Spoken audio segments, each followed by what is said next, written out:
Friends, అందరికీ నమస్కారం. Welcome back to me Nagalakshmi ఇంటి వంట. అయోధ్యలో శ్రీరాముని విగ్రహ ప్రతిష్ట సందర్భంగా తిరుమల తిరుపతి దేవస్థానం వారు 1,00,000 లడ్డూలను అయోధ్యలో ఉన్న శ్రీరాముని మందిరానికి ప్రసాదంగా పంపించారు. ఈ లడ్డూలను ఎంత తిన్నా తనివి తీరదు, అమృతంలా ఉంటుంది. మరి ఈ లడ్డూలను ఇంట్లోనే తయారు చేసుకోవచ్చు. మరి ఈ లడ్డూల్ని ఎలా చేయాలో చూడబోయే ముందు కొత్తగా ఎవరైనా మన ఛానల్ని చూస్తున్నట్లయితే సబ్స్క్రైబ్ చేసుకొని వీడియోకి ఒక లైక్ ఇవ్వండి ఫ్రెండ్స్. మరి ఈ తిరుపతి లడ్డూల్ని ఎలా చేయాలో చూద్దాము. ముందుగా ఒక మిక్సింగ్ బౌల్ తీసుకొని అందులో 1 స్పూను పంచదార వేసుకోవాలి. పంచదార వేసుకున్న తర్వాత అందులో పంచదార కరగడానికి కొంచెం పాలు వేసుకోవాలి. పంచదార పూర్తిగా పాలలో కరగాలి.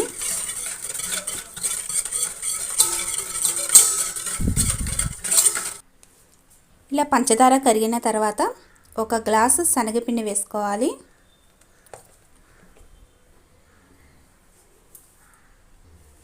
ఒక గ్లాసు శనగపిండికి 1/4 వంతు వరిపిండి వేసుకోవాలి.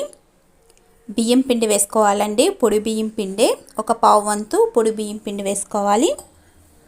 వేసుకున్న తర్వాత పాలతో ఈ పిండిని కలుపుకోవాలి. కొంచెం పాలు పోసుకుంటూ పిండిని కలుపుకోవాలి. మనం బూందీ లడ్డూకు పిండిని ఏ విధంగా కలుపుకుంటామో ఆ విధంగా కలుపుకోవాలి.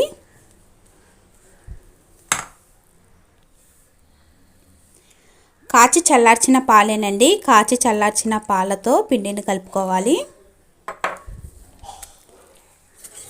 చూడండి, పిండిని ఈ విధంగా ఈ కన్సిస్టెన్సీలో కలుపుకోవాలి. తిరుపతిలో ఇచ్చే లడ్డు అంత టేస్ట్ ఉండడానికి కారణం ఇదేనండి. పాలతో పిండిని కలుపుకోవాలి. పాలతో పిండిని కలుపుకుంటే టేస్ట్ బాగుంటుంది. నీళ్ళతో కాకుండా పాలతో పిండిని కలుపుకోండి. ఇలా పిండి కలుపుకున్న తర్వాత బూందీ తూచుకుందాము. చూడండి, ఈ విధంగా నూనె బాగా కాగాలి. బాగా కాగిన తర్వాత బూందీ వేసుకునే గరిటె ఉంటుందిగా, దాంతో బూందీని వేసుకోవాలి.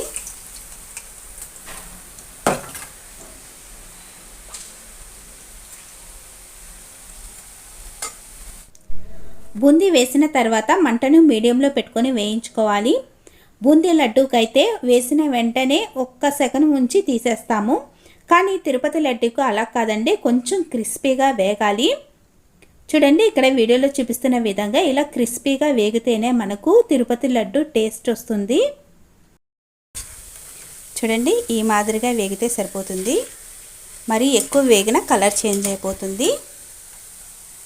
ఇలా వేగిన తర్వాత ఒక జాడిగట్లోకి ఈ బూందీనంతా తూచేసుకోవాలి. ఒక వాయ క్రిస్పీగా తూచుకోవాలండి, ఇంకొక వాయ మెత్తగా తూచుకోవాలి. బూందీ మిక్చర్కి వేయించుకుంటాము అంత అలా కాకుండా కొంచెం మీడియంలో వేయించుకోవాలి. చూడండి, ఇక్కడ వీడియోలో చూపిస్తున్న విధంగా ఈ విధంగా వేయించుకోవాలి. ఒక వాయ అయితే క్రిస్పీగా వేయించుకోవాలి, ఇంకొక వాయ అయితే మెత్తగా తీసేసుకోవాలండి. చూడండి, ఇక్కడ వీడియోలో చూపిస్తున్న విధంగా ఇలా మెత్తగా తీసేసుకోవాలి.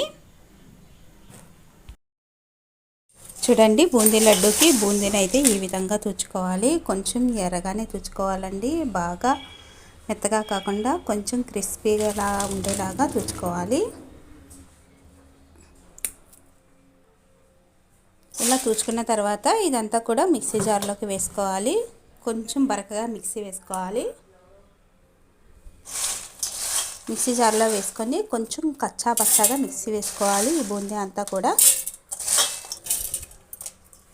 ఇలా బూందీ వేసుకున్న తర్వాత అందులో 1 యాలక్కాయ కూడా వేసుకోండి. ఇది కొంచెం కచ్చా పచ్చాగా వేసుకోవాలి, బాగా మెత్తగా కాకుండా కొంచెం కచ్చా పచ్చాగా మిక్సీ వేసుకోవాలి. చూడండి, ఇక్కడ చూపిస్తున్న విధంగా ఈ విధంగా కచ్చా పచ్చాగా మిక్సీ వేసుకోవాలి. మరీ మెత్తగా కాకుండా బరకగా అక్కడక్కడ బూందీ కనపడుతూ ఉండాలి. ఇలా మొత్తం కూడా మిక్సీ వేసుకోవాలి. తర్వాత పాకాన్ని తయారు చేసుకుందాము. స్టవ్ మీద ఒక కళాయి పెట్టుకొని మనం 1 గ్లాసు శనగపిండి వేసుకున్నాము కదా, అదే గ్లాస్తో కొంచెం తగ్గించుకొని పంచదార వేసుకోవాలి. చూడండి, ఇక్కడ వీడియోలో చూపిస్తున్న విధంగా కొంచెం తగ్గించుకొని పంచదార వేసుకున్న తర్వాత అందులో కొంచెం నీళ్లు పోసుకోవాలి. నీళ్లు పోసుకొని మంటను హై ఫ్లేమ్లో పెట్టుకోవాలి. పంచదార పూర్తిగా కరిగేంత వరకు మంటను హై ఫ్లేమ్లో పెట్టుకోవాలి. పంచదార కరిగిన తర్వాత మంటని మీడియంలో పెట్టుకోవాలి. ఇది పాకం రావాల్సిన అవసరం లేదండి, పంచదార కరిగిపోయి 1 3 పొంగులు వస్తే సరిపోతుంది. ఇలా గరిటెతో తీసుకుంటే కొంచెం జిగురులా తగిలితే సరిపోతుందండి. ఇలా కొంచెం పాకం చేతికి రాసుకుంటే కొంచెం జిగురుగా తగులుతుంది. అలా తగిలిన తర్వాత మంటని సిమ్లో పెట్టుకొని యాలక్కాయలని దంచి వేసుకోవాలి. ఇలా యాలక్కాయలు కూడా వేసుకున్న తర్వాత కొంచెం పచ్చకర్పూరం వేసుకోవాలండి. తిరుపతి లడ్డూకి ఆ టేస్ట్, ఆ స్మెల్ ఈ పచ్చకర్పూరం వల్లే వస్తుంది. మరి ఎక్కువ వేసుకోకండి, కొంచెం చిటికెడు వేసుకుంటే సరిపోతుంది. ఇలా చేతితో నలుపుకొని వేసుకోవాలి. మనం ముందుగా బూందీ మిక్సీ వేసుకున్నాం కదా, ఆ బూందీని పాకంలో వేసుకోవాలి. ఇలా బూందీ వేసుకున్న తర్వాత గరిటెతో కంటిన్యూస్గా కలుపుకోవాలి. బూందీ వేసుకున్న తర్వాత ఒక 5 నిమిషాలు స్టవ్ మీద ఉంచాలండి. మంటని సిమ్లో పెట్టి గరిటెతో కలుపుకుంటూ ఉండాలి. ఇది గిన్నెకి అంటుకోకుండా సపరేట్ అవుతున్నప్పుడు మనం స్టవ్ ఆఫ్ చేసుకోవాలి. ఇందులోనే మనం ముందుగా నేతిలో వేయించుకున్న జీడిపప్పు, కిస్మిస్ వేసుకోవాలి. పటిక బెల్లం చిప్స్ అంటారు కదా, అవి కూడా వేసుకోవాలి. ఇలా అన్నీ వేసుకున్న తర్వాత గరిటెతో బాగా కలుపుకోవాలి. చూస్తుంటేనే నోరు ఊరిపోతుంది కదండి, తినేయాలనిపిస్తుంది కదా. టేస్ట్ కూడా చాలా బాగుంటుంది. చూడండి, ఇలా గిన్నెకి అంటుకోకుండా సపరేట్ అయిపోతుంది కదా. ఇలా సపరేట్ అయిపోయినప్పుడు స్టవ్ ఆఫ్ చేసుకోవాలి. లేదంటే ఇలా కొంచెం తీసుకొని చేతితో చుట్టుకోవాలి. ఉండలా వస్తే కనుక స్టవ్ ఆఫ్ చేసేసుకోండి.